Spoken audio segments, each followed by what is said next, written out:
Good afternoon, everybody. Today is March 31st. Yes, the end of March. Can you believe that we are there already? Like, I feel like next in a blink is going to be December of 2022 when we just started the year. But anyway, that's not the topic of the day. My name is Sandra Arevalo. I'm the Director of Community Health and Wellness at Montefiore Nyack. And today we're going to be talking about spring back from falls. That's the title that Steve is giving to his presentation.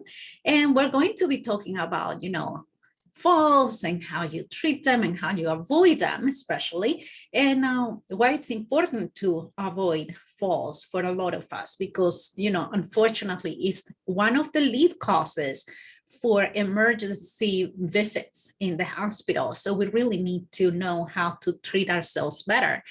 So today, our guest is Steve Munson, and I'm going to let Steve introduce himself, but I have to say he's my neighbor here, and he's the director for trauma, correct?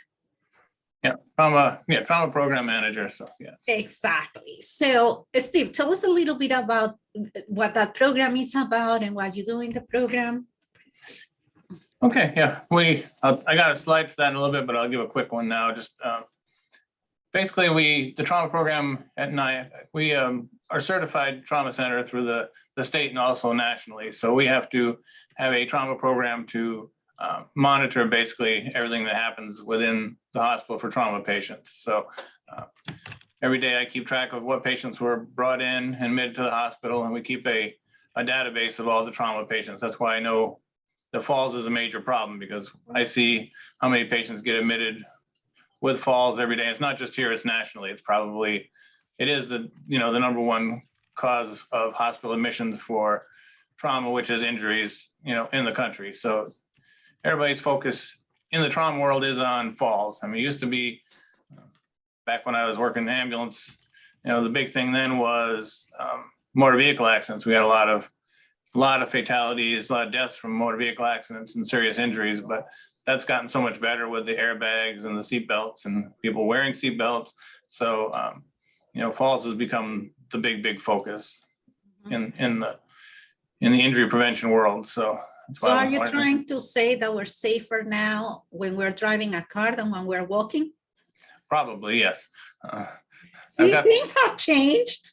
We were just saying how things don't change, and this is amazing. I can't believe you're safer when you're driving. I have a graph I'll show you in a little bit. You'll see the statistics that, it's come down a lot over the years as far as, we still have people coming in to the hospital, just coming in to be evaluated and they get discharged. And not as many people get admitted for injuries from car accidents as they used to, because, like I said, I was working EMS back in the 80s, and it was horrible. The accidents were, you get car accidents with 6-7 people all, killed in the accident. It's terrible. Luckily we don't see that anymore. We're very happy about that. Yeah, no, absolutely. And cars are then safer nowadays. That's great to hear. Yeah, even when people driving crazier probably, but faster and safer. That's it's a good perk. I guess. Okay, Steve. So I know you have some slides. I do. Let me hopefully share my screen. I tried to close as much as I could. And thank you to our attendees today. Just a reminder, we love questions. So please write your questions either in the chat or Q&A box just by clicking on the icons down on your screen, and I'll be happy to read the questions to Steve and get you the answers that you're looking for. Okay, do you see my screen? Or we do. Yes. Yeah, it worked. I'm getting better after this thing. So like I said, spring back from falls is just going to be mostly going to be talking about a lot about falls prevention, because that's the best way to recover from injury is to not get hurt in the first place, right? So we kind of already talked about this as far as what the trauma department at Montefiore Nyack does. Today we're doing some of the trauma-related education and community education, and we base that on identified problems. And right now, on the next slide, I'll show you a graph. You'll see where falls are definitely one of the major problems causing injuries in this community, like I said, which is the same as it is nationally. So one of the others I'll show you is a little bit of a surprise to me that's starting to creep up, and I'm getting a little worried. So related to car accidents, but not car accidents. Oh, uh-oh. That slide didn't come through so good, did it? No, just click again. Just click enter again. No. No, it's not showing the numbers. That's strange. Yeah, because can you go back a minute? If I go to the small screen, it will. Yeah, there you go. We can see it big. Okay, I'll go to the big screen after this because I don't know why it still didn't show us, but the blue part of the graph here is falls. So that is basically 52% of our patients that come in with any kind of injuries are related to falls. So over half the patients are fall related injuries, which is really, really crazy. So Steve, do me a favor, spell it out for me a little bit. So when we talk about trauma, does it mean injury of any way, or what does trauma entail? Yeah, trauma is any kind of injury, any kind of injury. So I know it sounds kind of, I mean, it could be, we have patients that come in that, cut the tip of their finger off and on lawnmower. That's the only injury they have, but it is a trauma case. And a lot of those we actually have to send to Westchester because they have the orthopedic and plastic surgeons there to if they're going to be possibly be able to reattach the finger, they have to go to a little more advanced for that. But yeah, anything it's considered trauma. Somebody comes in that just cuts their foot, breaks a toe. Those are all considered trauma. But the only thing we keep track of in our department is the patients that are admitted. We don't keep track of the patients that come in and just get 2 stitches and go home. We don't keep track of all those. The emergency room does.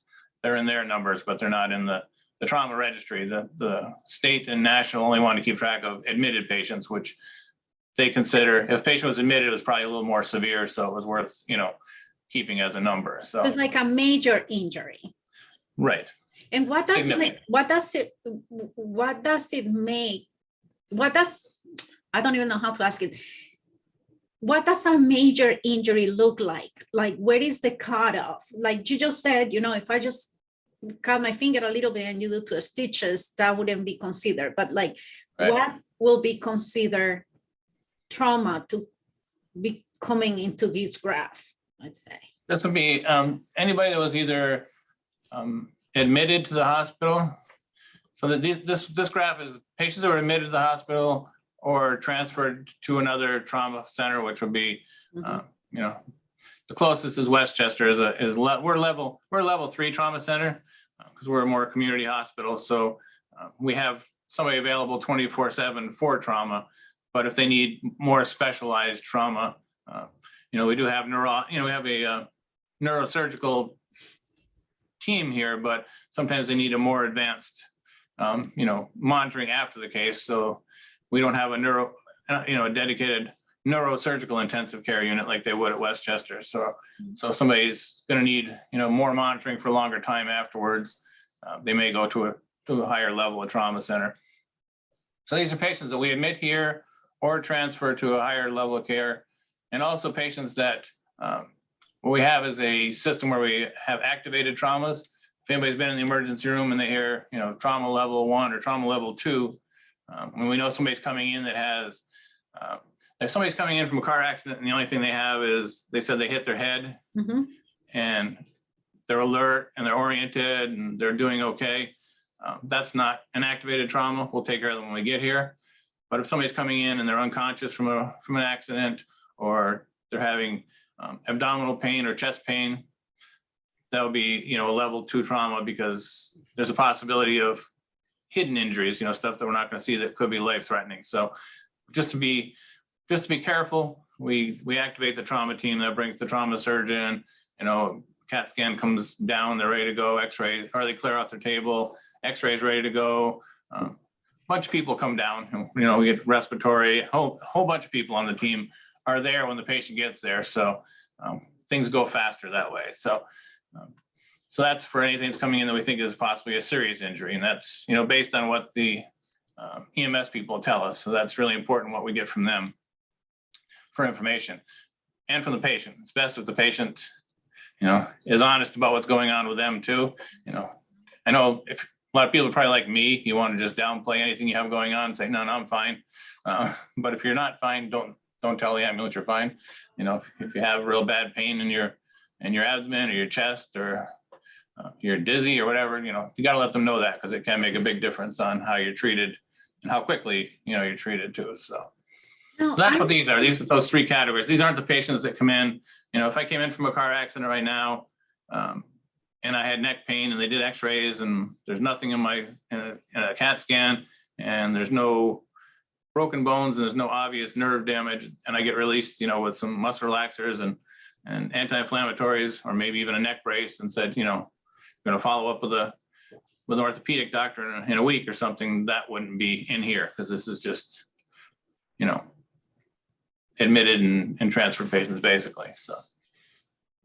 Now I see here assault.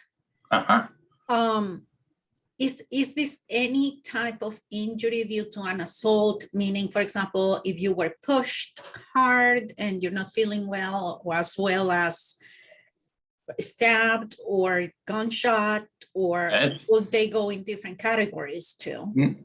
Well, for what is in this graph, these are assaults that were, like I said, either admitted to the hospital or transferred to another hospital. So these are more, you know, we get a lot of people come in that, you know, get hit in a bar fight, they get smacked in the face, and they got a, you know, bloody nose. They come in, probably have to wait till they sober up before they can go home, but they're fine. You know, they just had a bloody nose, they check it out, it's fine, they go home. They're not included in these numbers. These are people who actually had, you know, significant injuries. So, so yeah, it's that number is pretty much the same as it always is. There's not a big surprise there. The big surprise for me is the one that says pedestrian. That's actually pedestrians that were struck by a car. So that number has come up in the last few years quite a bit. That's like almost 5% of our trauma patients are people getting hit by cars, which is, especially in the last year, I don't know why.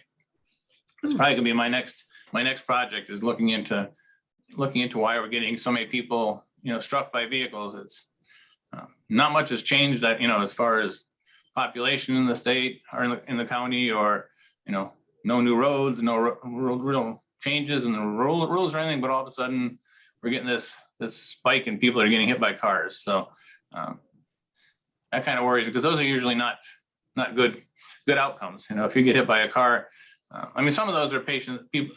This is usually somebody that gets struck at 20 miles an hour plus is kind of where we usually see people getting hurt. Some people get bumped in a parking lot. Somebody backing out of a spot runs over their foot, they break their foot and they get admitted to the hospital. They'll be in there too, but it's not that many. And a lot of this is people that actually are getting struck by vehicles, and several of those patients, you know, are fatalities. So it's a bad thing. Steve, you know what I would love to know? What would you love to know? Because you just said this is something that you're probably gonna look into further in the future. If this has something to do with cell phone use, because let me tell you, I see people walking and they don't even look on the sides. They cross the street. They don't care cars are coming. And especially if they have headphones or something, forget it. They're out. And if you're not paying attention to the road, you can't see me, but I'm writing a note. A card, please do. You know, I'll help you with this, because it is, you know, it really gets to me every time that I see somebody, especially at malls and stuff like that. You know, people just cross the streets, and thank God you're careful, because otherwise, you know, people are just walking like robots, and they're not looking around to see. I haven't been to the city in a long time since COVID, but I know it's nobody looks where they're going. Right. That's why I can make billions of dollars if I come up with an app that had a camera that showed you where you're going on your cell phone while you're walking. Yeah, so that, your Facebook like the cameras on cars, right? That if the taxi. A little picture in the corner shows where you are. Yeah. There you go. Maybe we can be millionaires now if we sell that idea smart. If anybody out there today is, go for it. But I got a lot of good ideas. I just don't know what to do with them. So. Oh, listen. Let's start some business. Yeah, so those are the big ones. Like I said, this is all falls. The other big one here is going to be, this is still automobiles, but it's only, 17, 18% of the patients is automobile, where before it would have been over half would have probably been car accidents. So assaults has come up, but not this year as much as just in the last few years. It's been kind of creeping up. We don't get as many, the penetrating injuries, which would be gunshots and stabbings. We don't see that many of those. I think we had 4 last year. So we're not huge. It was 2 stabbings and 2 gunshots, actually. So not big numbers like we see in some other areas. And Michelle has just sent us a link to Pet Safety, Pedestrian Safety Action Plan. I just clicked on it. It's great. Thank you for sharing, Michelle. This is absolutely awesome. I'll have to get that after we. Yeah, and it has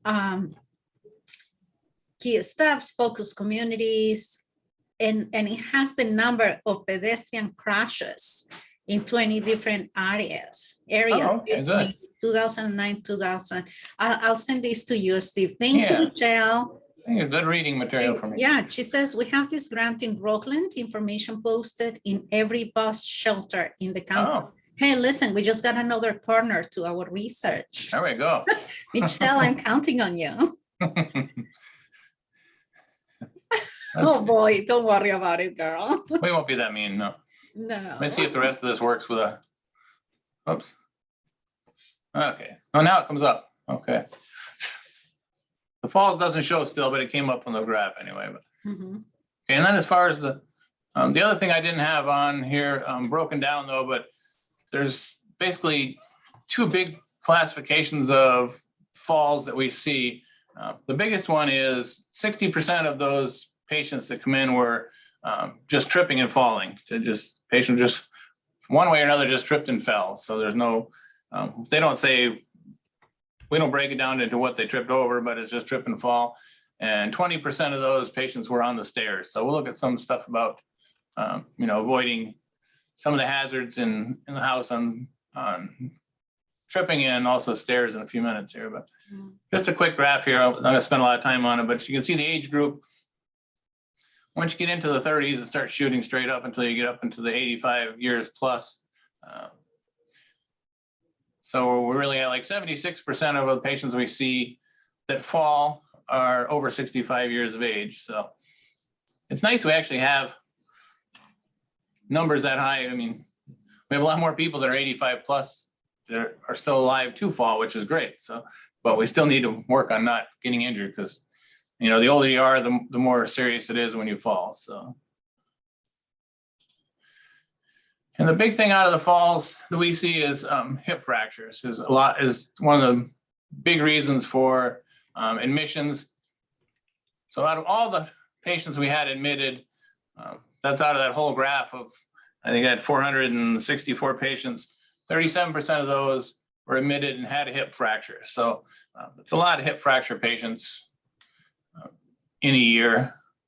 And it's not always great outcomes. Like I said, 78% of those patients were greater than 65 years old, and 77% were discharged to either a rehab or a skilled nursing care. They didn't go straight home from the hospital. So, it's a long recovery on hip fractures. So if we can avoid it, it's best.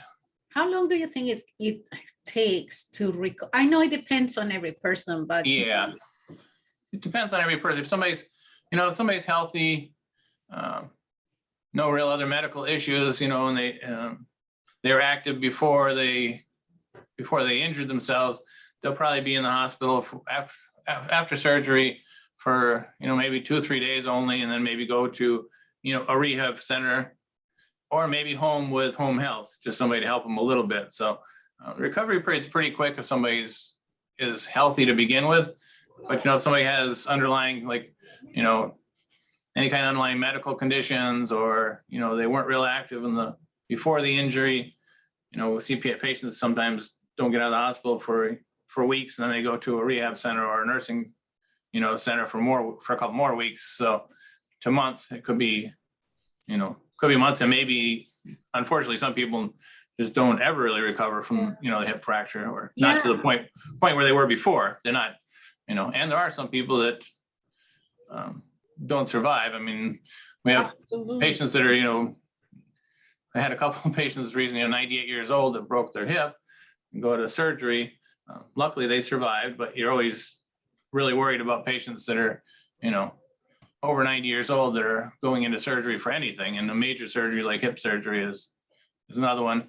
And then the other problem is, of course, that you're not active after the hip, so you start having other problems popping up. You got a chance of clots and leg issues and all kinds of problems with hip fractures. It's just a major debilitating injury. So yeah, actually, one of my neighbors from years ago, she was 92, healthy as a rock. She didn't even have glasses, but she just tripped like 3 stairs.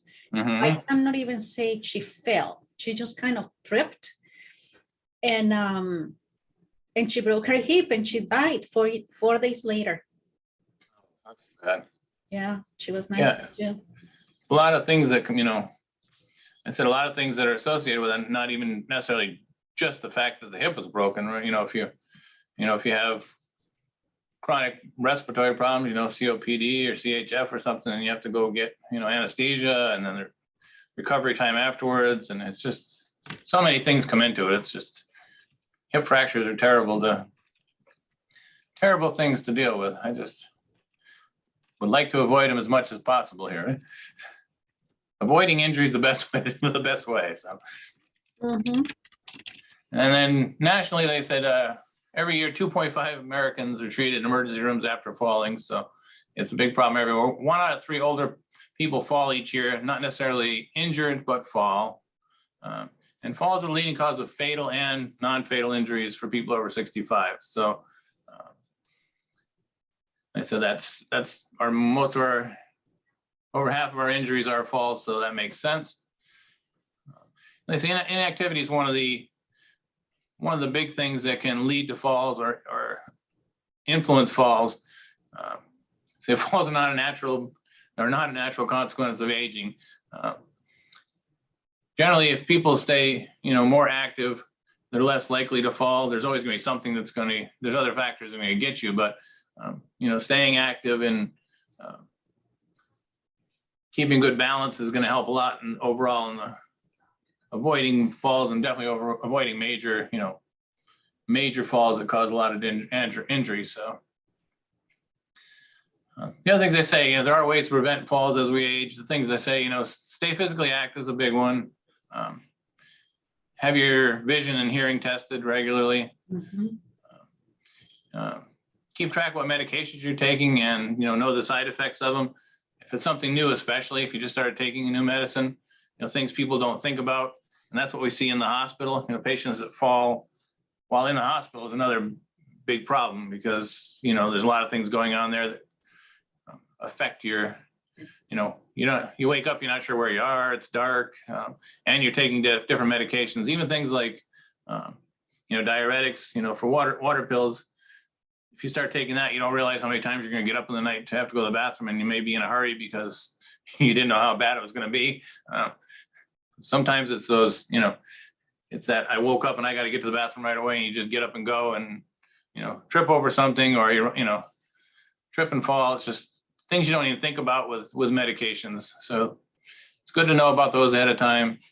Get enough sleep like we all do, right? Standing up slowly. We've all done that. You get up fast and all of a sudden you get dizzy and whoops, down you go. Use your cane or walker if you need to use it. Don't be embarrassed about using it if you need it. I know a lot of people say they come in and they fell, and it's like, usually I use a walker, but I didn't use it because I was going to the store and I didn't want anybody to see me with it, and they fell. And then one for Sandra, right? Wear non-skid, rubber-soled, low-heeled shoes. That's what you love, right? Your favorite shoes. Oh, yeah. No. No. So let's go through some of the tips they have for preventing falls in the home. One of the biggies, making stairs safer. So I know that's a little exaggerated on the clutter, but I mean, I've seen it. Back in my EMS days, I saw lots of interesting places. But avoid clutter on the stairs. Obviously, even one thing on the stairs is enough to cause you to trip and fall, especially if you don't have, like say here, make sure you have adequate lighting on the stairs. If you're going down dark stairs at night and you can't see something on the stairs, you could easily step on it and fall. We see those on all the commercials with the lawyers trying to make money, right? Somebody stepping on the kid's toy or something. Yeah, I was just gonna say this, like you're putting us all in evidence there. Like now after this, we cannot make no money. We were Oh yeah, you can still. what to do. It's America. You can still. And You can make money for us drinking hot coffee. Yeah, and Aeneas just wrote something here, and I was thinking exactly the same. Pets. Yeah. I have no idea how many times my pet just crosses right in front of me, and I have to avoid not to crush her because she's a tiny 5-pound Yorkie. So yeah, pets can be. I think pets probably are more involved than we know, but I think a lot of people don't want to say that their dog made them trip. I think just don't want to blame the dog.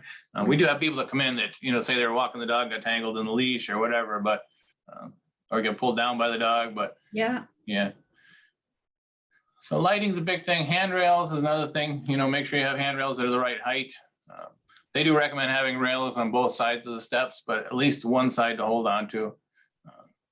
And then the bottom picture, just if you have wood or, shiny stairs that are slippery, I recommend installing some non-skid padding on there just so you don't slip going down the stairs.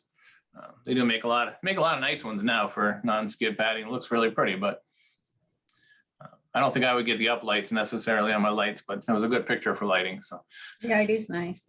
I'm thinking, oh, I can do that. It looks pretty. It looks I pretty, like it, especially outside, on your deck, things like that. Because sometimes you come home and it's so dark outside.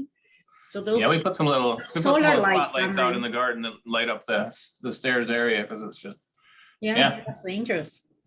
Yeah, especially the stairs you're used to where they're a little wet or you get the ice and snow and everything. Oh my God, yeah, my neighbor too. He just fell on his back because it was so icy. He fell on the stairs, he injured his back. Other things that there's middle slide. Do you see my pointer on there or no? Yeah. Yeah. This is one of the biggies in the house world is the throw rugs. If they're not, this one too, it's on a nice shiny floor. If they're not taped down or they have edges that are up, that's a really major tripping hazard. They most anybody that does safe homes recommendations just recommends getting rid of throw rugs because they're just an accident waiting to happen. But I know I have them in my house. Everybody likes them, but make sure they're secure. You don't want them slipping all over the place. You step on the rug wrong or trip over the edge if it's not held down. I've done that at home a couple times and I've almost fell. I'm heading towards that 65 now, Sandra, so I got to be more careful. But and let me ask you something, Steve. Like, for example, sometimes I go to doctor's offices or stores, whatever it is. They have carpets like these that you can trip and fall. Can you sue them for that? You were the one who mentioned the lawyer first. Yeah, I mean, you can sue. You can sue for anything, right? But really? I wouldn't. A different thing, okay. I probably wouldn't have that in my office because it is just a accident waiting to happen. So yeah. Same with like this is not a nice looking rug, but if you got ripples in the carpet, make sure that the carpet's smooth. Things you don't think you could trip over, you can trip over. You know what I mean? The new thing I just added on here, some of these from before, the thresholds are a big thing too. If you have even a small step down, sometimes, if you've done it thousands of times, you might just be in a hurry or you might misjudge that step. And, that's a pretty big threshold, but even a small threshold is an opportunity for a trip or a fall. So they do make products like this as an add-on threshold that goes on both sides of a threshold going outside. And they have some that are little ramps for, if you have an elevated threshold between rooms, because sometimes those are, we have like a 1/2-inch lip going into our bathroom of a marble thing. And I've stubbed my toe on that every once in a while. It's like, that could be that could be bad for tripping too. So things to think about, definitely don't have to change your entire house, but things to look at. If it looks like, or if you've tripped over, like me, if you stubbed your toe, 10 or 15 times that you can remember on, you know, the threshold between two rooms, you might want to look at fixing it before you actually trip and fall over that, because you know, banging your toe hurts, but it goes away. But if you trip and fall and break a hip, then that's a whole nother world. So Yeah. Some of the other stuff, these guys here, electrical cords, we have those all over the place. Make sure to keep the furniture out of your walking path. This looks like a nice safe living room until you start looking at it a little closer, right? And you see that, you know, this coffee table could be a tripping hazard. You talked about the puppy, right? The dog. Yeah. Dog bed on the floor. You got, you know, a throw rug here. So just kind of, and one of the biggies we're kind of getting out of this time of year, but you got even stuff like just a blanket. If you have a, you know, a throw that you throw on your lap when you're cold, like I do in the winter around my house, just to stay a little warmer, you know, and you don't get it all the way to the floor. It's wrapped around one of your feet and you get up and you go down. So you gotta be careful with stuff like that. It's unknown tripping hazards. There's your puppy dog. If he's, you know, underneath the chair and you don't notice and you get up and you step down, the first thing you're gonna think is, oh, the poor dog, and you're probably gonna not even worry about yourself and lose your balance and hit the floor. So some other things there, the throw rug is there, the slippers, you know, And slippers facing the wrong way. Maybe that's somebody else's walker. I don't and know. we're thinking, since we're on the house topic, you know what I'm thinking too, the kitchen and the bathroom, they're hazards too, because the water, right? You just spill a little bit of water. Yeah. You don't clean it right away. You can just slide on that water a little later. Yeah, water's a dangerous. Yeah. This house, and we could spend hours trying to figure out all the risks here, but you know, some places are, Mess may a little exaggerated on the clutter, but sometimes not, right? You do end up sometimes with a lot of stuff on the floor that you don't even really notice that's there that you want to watch out for. I said, you get up in a hurry to answer a door or something and you don't see something and down you go. It has to be pretty easy to do because so many people do it, right? This is something I found. Somebody had a fall risk escape room, since escape rooms are popular now. This is got a few hazards, right? We got the rug that you could trip over, blanket, little stuffed dog, like a real dog. There's your spill there. You got magazines are really, really bad. I don't know if you ever stepped on a magazine, but that's worse than stepping on ice. Get two magazines together and you're gonna go flying. Oh, right, because they're slippery, like banana, Very slippery, right? Like yeah. banana peel. I don't know if people still get magazines or not.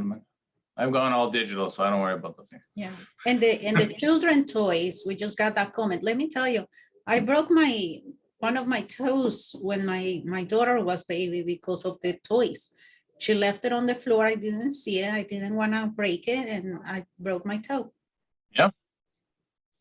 Toys are, yeah, you gotta keep the toys picked up. Yeah.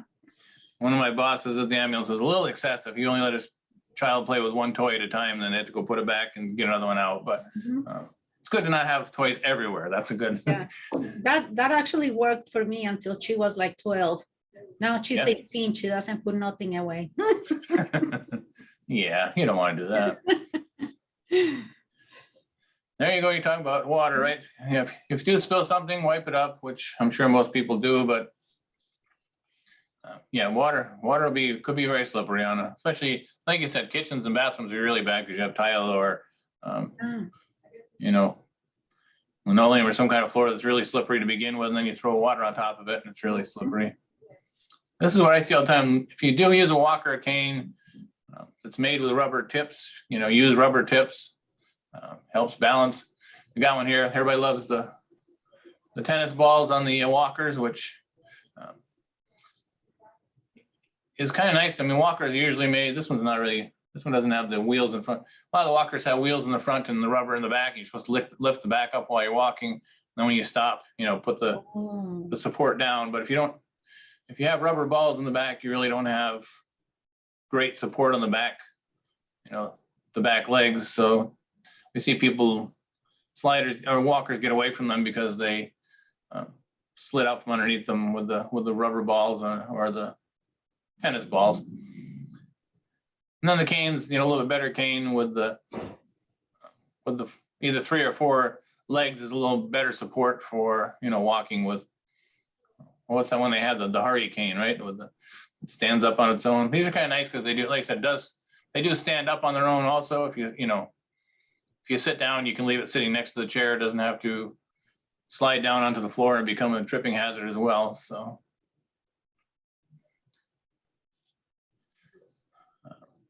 lighting's a big thing, right? Keep your house well lit. Using night lights in the hallway, in the bathroom.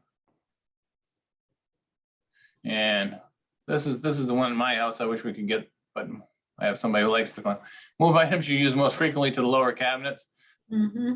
The more times you get on a chair or a stool, the more chances you have to fall. And you're falling from a, if you're 3 feet up in the air to start with, you're going to probably get hurt worse than just falling from a standing position. So if possible, keep the stuff you're going to use in the lower cabinets and put the stuff you're not going to use in a higher cabinet. It kind of makes sense, but I know a lot of people don't.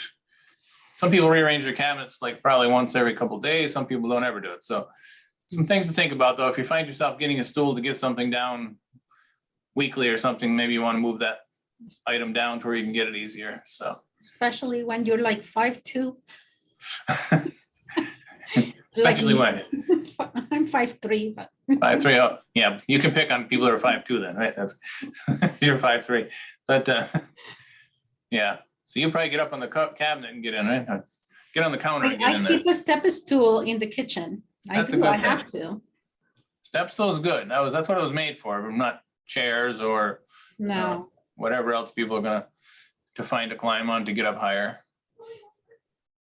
I'm not saying that I don't do a lot of these things I say not to do, but you gotta minimize the amount of stuff you do, right? Yes. Okay. I think keep a cordless cell phone and a flashlight by your bed, especially a flashlight. If you get up in the night, it's nice to have a light if you don't have night lights. Also, if the power goes out, it's really nice to have a flashlight. I know houses get very dark when the power goes out. We just had it a couple weeks ago and it was like, I couldn't see anything in the house. And then footwear is important. They say wear low-heeled shoes that fit well with non-skid soles. I don't know. I don't think these are non-skid on these shoes, but maybe they are. And obviously the best things are, lace up athletics, sneaker type shoes for balancing and not falling and not tripping. Right? Mm-hmm. That's the And best. we got a comment that we should assess also for clothing, because if the clothes are overly tight, they can restrict the person's movement and ambulation. Yeah, or too long. If their pants are too long, you can. Too long. I hate too long. Yeah. And I'm just saying because I have a very long coat and I anyway. Yeah, that's a very good point. It would be, yeah. I mean, people do have, especially at home, if you're wearing especially after pandemic, everybody's probably has lots of sweatpants and, those kinds of things that aren't necessarily made fitted. So yeah, they got them hanging down and you trip over those. That's not good. A lot of little things. There's so much to even think about, with tripping. I'm guilty on this one. Don't wear socks without shoes on wood tile floors. I don't ever wear shoes in the house. So it's kind of but if you don't wear shoes in your house, you could have slippers that have, non-skid soles. Mm-hmm. But yeah, I mean, especially depending on what you're cooking, if you fried some fish and your kitchen has hardwood floors, I've seen that a few times, right? Where get a little grease on the floor, then you go into your socks and you buff it, and then it's all over. You're going skating. It's not good. Yeah. Loose toilet seats. Luckily, what we've seen for falls in our area, it's not a huge thing. I think we had like 6 or 7 people that fell off of toilets last year, so it's not a huge thing, but it is an issue. It could be a problem. So it's something.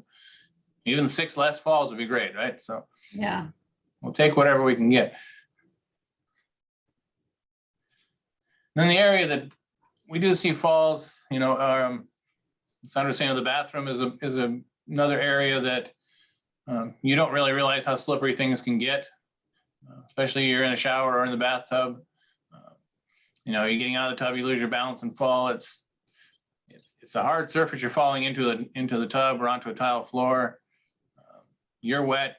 It's wet. You might have some soap around. You know, it's a slippery place. So recommend installing, you know, grab bars and non-skid mats in the shower or tub, just so you don't slip. These are kind of interesting. These are actually bars that just clamp onto the tub. So even if you're just having, you know, if you're not something you don't need permanently, you know, you're just not feeling, or you don't want to spend money and ruin your whole bathroom, you can have these clamp-on ones that you just have them when you need them. So it's kind of nice for a little extra balance, rather than spending, you know, thousands of dollars to get somebody to come in and install railings. So we do the trick. It's kind of cool. And then they also make things like, you know, shower chairs. You know, if you find that while you're in the shower, you know, you get a little weak in the legs, or you get a little, you know, lightheaded, or, you know, you're hurrying to get out because you're just not feeling like you want to get through a whole shower, then the shower chair's really nice because you can sit down and, you know, actually take a nice long shower. And then problem with that is, well, if you have somebody that can turn it on for you, you can just let it run. Otherwise, you can get the handheld shower heads that you can use while you're sitting in the chair, which you can also use while you're sitting in the tub or anywhere else. But,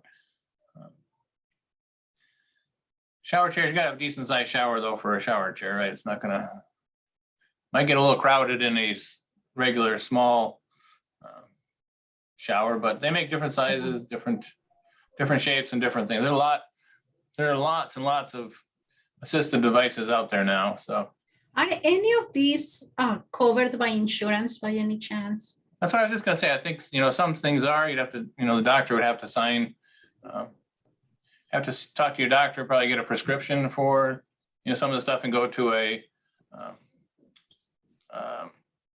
somebody who sells it, you know, and accepts insurance. Then, I mean, even places like CVS, I know, or Walgreens, those kind of places for walkers, I think, take insurance. So yeah, like a medical supply company, right? But you go to medical supply, you get a bigger choice. What was that, son? Like maybe go to a medical supply company and they might even know if it's covered. Yeah, they would probably know. You could call them and ask, and otherwise you could, you know, ask your primary care doctor when you talk to them about, you know, if there's something you're thinking about, that, or you make a call. I'm sure they, you know, yeah, I'm sure they would answer a quick question if you had it. So whether they would be able to do that or not. So, you know, I don't know about the installation of grab bars and stuff, but stuff like, you know, shower chair, you know, those kinds of things. I think a lot of those are covered, and maybe railings too. I don't know. I'm not too good on what insurance covers and doesn't cover. But we're getting a comment. Medicare covers most of the durable medical equipment. Yeah, see, that would be good. Yeah. Thank you, guys. We got some smart people out in the audience. There you go. I love my audience. There you go. And then there's also, you know, make sure, like I said earlier, one of the things you do is make sure your eyewear is current. So make sure you don't have the same prescription from 30 years ago. My glasses, my contacts are updated. My glasses are really old. I probably should get some new glasses, but never wear them. So I actually think I have this pair somewhere, but it's probably the last ones I bought in like 1980. Okay, so yeah, keep up on your vision checks, and then we said earlier in the beginning was know your prescriptions. Sometimes they're going to put a little sticker on that says this medicine may cause dizziness, drowsiness, or lightheadedness. This one says may cause dizziness. I just like this because somebody had on there about their cat's antibiotic, advise them to neither drink alcohol nor operate a car. So they probably sometimes they give cats better advice than they give people, I guess. For a cat, he don't feel good. All right, so those are the things you can do to prevent falls. Something that probably everybody knows. I'm gonna see if this video works. There's a lot of videos out about how to get up when you do fall. That is a thing. You know, you fall, you don't know if you're really hurt or not. It's only a minute and a half video, and it seems like common sense, but it's probably something that's good to have seen and have in the back of your mind. You know what I mean? It's my first time putting videos into a PowerPoint, so let's see if it works now here. See if this guy goes. hopefully we don't get the ads. Here I am, I've fallen on the floor. How do I get up? Primarily, your objective is to get up without injuring yourself. So, Steve, just the volume is a little low, so if you can a little higher. I don't know. and then attempt to get up. What you're gonna need to It's do as loud as it goes here. Okay. All right. You're on your back, try to roll and get onto your stomach. Okay, if you experience excruciating pain and are unable to do so, don't try. At that point, you'll need to summon help. We'll talk about that in a minute. But once you've gotten over onto your belly, if you're able to do so, you want to start out with your good leg and your good arm and try to get them underneath you. Then get up to your hands and knees and crawl. Don't try to stand up without some kind of support mechanism.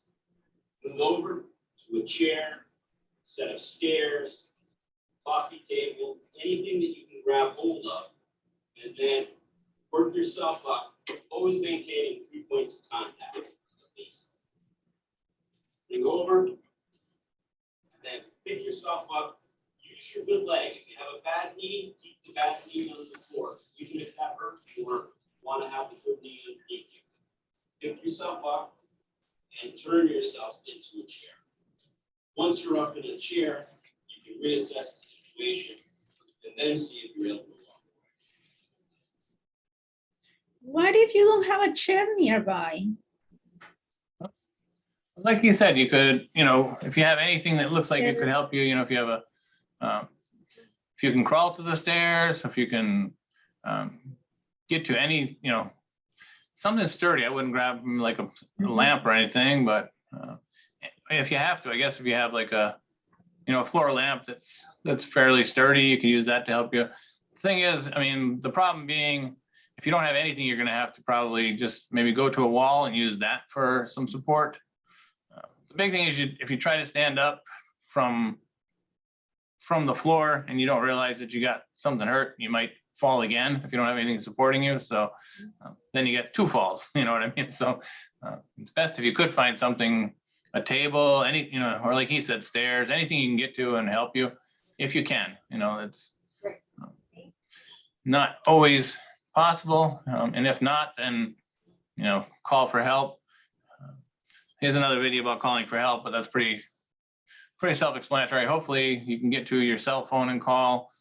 If not, start screaming. And the other thing is just grab anything you have and start banging on walls or anywhere else to make noise. If you just absolutely can't get up on your own. But a lot of people try to get straight up and end up, falling down again, and because you don't realize, when you fall, same as any, you get adrenaline going, you don't really realize where you're hurting. You might not have even broken anything. You might just, banged yourself good, but it's still gonna hurt when you try to move. And that, your first reflex, I guess, is if you're trying to get up and something hurts, you're probably going to kind of favor that and lose what balance you had again. So if you can find something to help yourself up, that would be great. But if you don't, then that doesn't work. You still use the first part of it, right? At least get up onto your hands and knees and go that far before you try, sitting up and standing up. So. Okay. Any questions so far? No, I've been reading you the questions and comments, and we have 6 minutes left.